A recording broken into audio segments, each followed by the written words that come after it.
they sell it to a client. Okay. What should our listener keep in mind about this? The code acknowledges that markup is a legitimate part of doing business. Right. It's the compensation for facilitating the transaction and taking on the associated risks. Okay. However, it emphasizes that markup needs to be fair and reasonable. And reasonable. And what factors determine. Yeah, what is fair and reasonable? It can vary depending on the client relationship, the currency pair, being traded, market conditions, and more. Got it. For instance, a bank might offer a smaller markup to a long-standing, high-volume client compared to a new client with limited trading activity. Makes sense. It's about establishing a balance between compensation and maintaining a fair market. Right.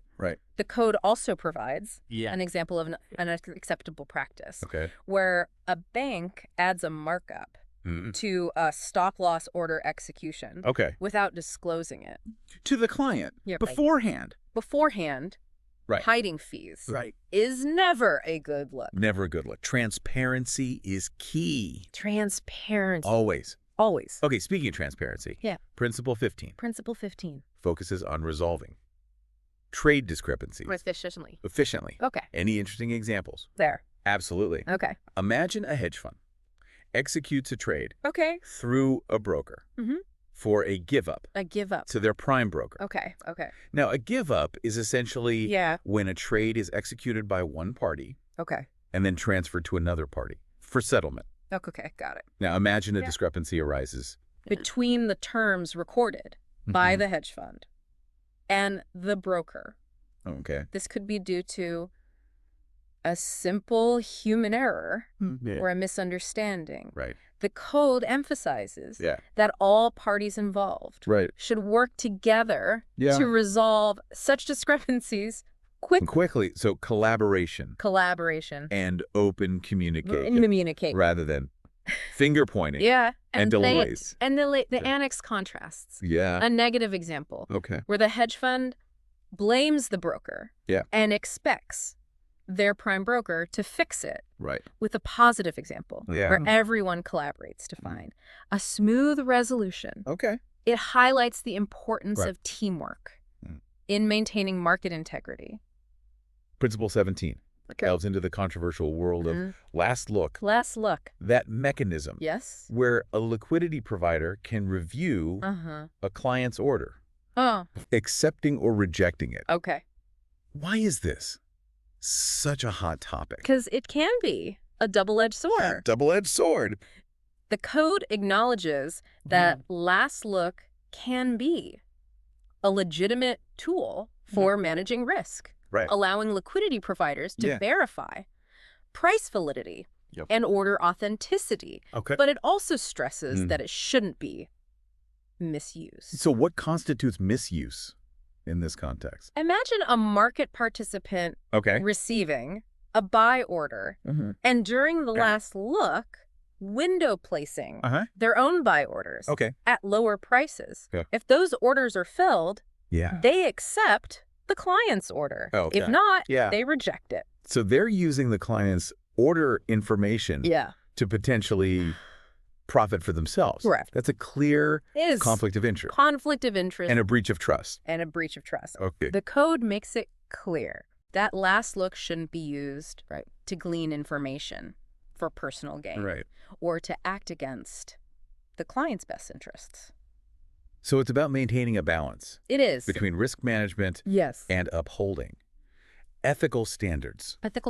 Principle 18 focuses on algorithmic trading. Algo trading. And aggregation services. Aggregation services. These technologies are becoming increasingly prevalent in the FX market. Absolutely. Right. And the code stresses the importance of transparency when it comes to these services. Clients need to understand the logic behind the algorithms, the sources of liquidity being used, and any potential conflicts of interest. So the code gives the example of a bank offering a direct market access algorithm. It highlights a positive scenario where the bank is transparent about how their DMA works? Exactly. Yep. They might disclose that their internal liquidity competes fairly with external sources and that the algorithm prioritizes the best price. Okay. Regardless of the source. So this builds trust. It does. And ensures the client feels they're getting a fair deal. Exactly. Now contrast that with the negative example where the bank uses their DMA algo to prioritize their own liquidity, even if it's not the best price available. That's a sneaky move. That's sneaky. It's essentially rigging the system to benefit the bank, not client. Right. The FX Global Code aims to eliminate such practices and create a more transparent and equitable market. And let's dive into information sharing. Okay. Specifically, Principle 19, 19. which is all about protecting confidential information. Information is like currency in itself. Yeah. And knowing when to share and when to hold back is crucial. Is crucial. The code highlights that certain types of information, like a market participants, order book, or client trading strategies, should be carefully guarded. Sharing that kind of information could create an unfair advantage. It could. Or disrupt the market. The code also mentions designated confidential information. Designated confidential information. Essentially anything explicitly agreed upon as confidential, like through a non-disclosure agreement. Non-disclosure agreement. It's about respecting those agreements and upholding confidentiality. Now, the code gives a negative example. Where an asset manager tells a bank about a large buy order they received from another bank. Why is that? A no-no? It's divulging confidential information about another market participant's activity. This could harm that bank and disrupt the market. It's like sharing a company's secret recipe with their competitor. Not cool. Not cool. The code stresses that confidential information should only be shared with individuals who have a legitimate need to know, like those involved in executing, clearing, or settling a transaction. Limiting access is crucial. Limiting access, got it. Now it's worth noting that market participants can choose to share their own past trading activity, but only if it doesn't reveal confidential information about other parties. So you can boast about your own winning trades? You can. But you can't spill the beans about your opponent's strategy. Exactly. It's about maintaining a balance between transparency and protecting sensitive information. Principle 20 builds upon this by outlining those specific circumstances where disclosing confidential information to external parties is permitted. It provides a framework for those exceptions where sharing sensitive information is acceptable. For instance, sharing information with agents or brokers involved in facilitating a transaction is permitted. So if you're executing a trade through a broker, you need to share the relevant details. You do. Similarly, if the counterparty or client consents to the disclosure, you're good to go. You're good to go. And of course, there are situations where disclosure is required by law or regulatory authorities. So like if a regulator is investigating potential market manipulation, they have the authority they do to request information. Even if it's confidential. Even if it's confidential. And the code also mentions central bank acting. For policy purposes, as another exception, they often need access to market data to monitor economic conditions and make informed decisions. Makes sense. Now let's look at the flip side. What's an example of unacceptable disclosure? The code gives the example of a bank being asked for a quote for a specific currency pair and then revealing to another bank that a client is seeking to trade that pair. That's a breach of confidentiality. Confidentiality. Right. They're using the client's information for their own advantage, potentially harming the client. Okay. It highlights the importance of handling confidential information with care and only disclosing it when absolutely necessary and within the boundaries set by the code. Now let's move on to Principle 21. 21. Which emphasizes the importance of clear, accurate, and professional communication in the FX market. Why is this so crucial in this fast-paced environment? Miscommunication or ambiguity can lead to costly errors, disputes, and even market disruptions. The code stresses that communication should be tailored to the audience using appropriate terminology and avoiding jargon. So speaking a different language, depending on whether you're talking to a seasoned trader or a new client. Avoid those lost in translation moments. Lost in translation. Right. And the code also cautions against misleading communication. Okay. Even if it's done to protect confidential information. Right. Can you give me an example of that? Imagine an asset manager asking multiple banks for a quote for a specific amount, claiming it's their full order. However, they then buy that same amount from each bank, exceeding their initial stated intention. It's misleading. Right, misleading. And crazy. An uneven playing field. It's like a poker player bluffing about their hand to get a better outcome. Exactly. The code emphasizes that honesty and transparency are paramount. Okay, now let's shift our focus to Principle 22. 22. Which addresses the concept of market color. Market color. Color. It's the flant lifeblood of the FX market. Sharing views, trends, and insights helps participants make more informed decisions. So it's like getting the inside scoop on what's driving the market. Exactly. But as with all information sharing, it needs to be done responsibly. So it's about having, the right expertise to handle those nuances of the, different products.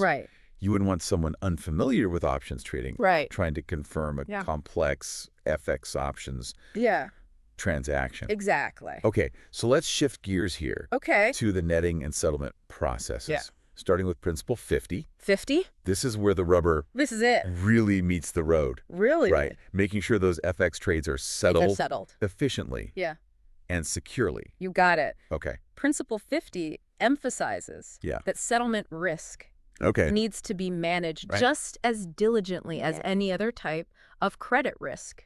And we talked earlier about how payment versus payment PVP or PVP settlement services are a great way to mitigate. This risk. Right. That simultaneous exchange minimizes the risk of one party defaulting. But in cases where PVP isn't feasible, participants need robust processes to assess counterparty creditworthiness and set appropriate limits. So don't get caught out. By a counterparty who can't deliver. That's right. Okay, what other insights does the code provide about this stage? Principle 51 highlights the importance of standing settlement instructions. Standing settlement instructions. Or SSIs. These pre-agreed instructions specify how payments will be made and received, streamlining the whole process. So it's like having a pre-filled shipping label. It is saving time. Saves time. And reducing the risk of errors. Exactly. But of course, those SSIs need to be securely stored, accessed. Only by authorized personnel. Right. And any amendments need to be communicated clearly to all parties involved. Principle 52. Addresses the issue of direct payments versus third-party payments. Third-party payments. You unpack that for me. A direct payment is straightforward. You send the payment directly to the counterparty. You traded with a third-party payment, on the other hand, involves sending the payment to someone other than your direct counterparty. Okay, so why is that distinction Important. Because third-party payments can significantly increase operational risk and potentially expose you to money laundering or fraud. So it's like sending money to a stranger's account. Yeah. Right. You don't really know what's happening on their end. You don't. The code recommends sticking with direct payments? Direct whenever possible. Whenever possible. And if a third-party payment is unavoidable, you need to do due diligence. Due diligence, verify the legitimacy of the third party. Document everything. Meticulously. Principle 53. Principle 53. Then focuses on managing those funding requirements throughout the settlement process. Well, making sure you have enough money in your account. Enough money. To cover your obligations. That's right. Right. The code encourages projecting cash flows. Monitoring account balances. And communicating with your bank. To ensure a smooth payment process. No one wants to get hit. Nobody wants to.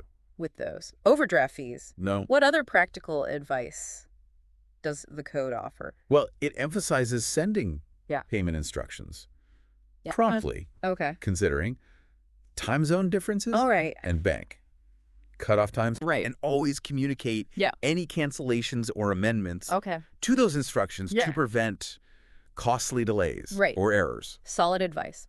Now, the final section here on confirmation and settlement deals with account reconciliation process. Account reconciliation. Starting with Principle 54. 54. This is all about making sure your internal records match up with your bank statements. Essentially, balancing your checkbook. Balancing your checkbook. But on a much larger scale. Exactly. So ensuring that all those payments have been processed correctly and nothing has slipped through the cracks. Slipped through the cracks. Right. The code recommends regular and independent reconciliation where someone other than the person processing the payments verifies those accounts and any discrepancies need to be investigated promptly and thoroughly documented. Okay, so it's about having those checks and balances in place. Checks and balances. To catch any Things done. errors or potential red flags. Exactly. Any final thoughts on this principle? The code encourages being mindful of counterparties who have a history of settlement problems. If someone consistently fails to settle on time, it might be time to reconsider doing business with them. Manage those counterparty risks. Manage those risks. And finally, we arrive at Principle 55. 55. The last one in the FX Global Code. The last one. Focusing on failed settlements. Failed settlements. Because sometimes, despite our best efforts, things go wrong. They do? The key here is having a clear and efficient process to handle those situations. So if a counterparty fails to deliver the currency, you need to know what steps to take. So promptly notify. Promptly notify. The counterparty. The counterparty. Investigate. The reason for the failed settlement. Investigate. Explore all available options. For resolution. Explore all options. If it can't be resolved quickly, escalate the issue. Escalate. At higher levels of authority. At higher level. So there you have it. That's it. A comprehensive overview of the FX Global Code. The FX Global Code. We've explored. It's 6 core principles. It's 4 principles. Delved into those. Illustrative examples. The examples. And even decoded some of that FX jargon. Some of the jargon. It's a valuable roadmap. It is. For navigating the ethical complexities. And the complexities. Of the FX market. Of the FX market. Promoting. Fairness. Transparency. And accountability. And remember, even though adhering to the code is voluntary, embracing its principles, demonstrates a commitment. It does to best practices. And can enhance trust and integrity in this ever-evolving market. Absolutely. But we want to leave you with one final thought. Okay. The FX Global Code relies heavily on self-governance. Self-governance. So as you navigate the world of FX. The world of FX. Ask yourself, what are the incentives? What are the incentives? For different players to follow? the code. To follow the code. And what mechanisms are in place What mechanisms? to hold those who don't accountable? Food for thought. Food for thought.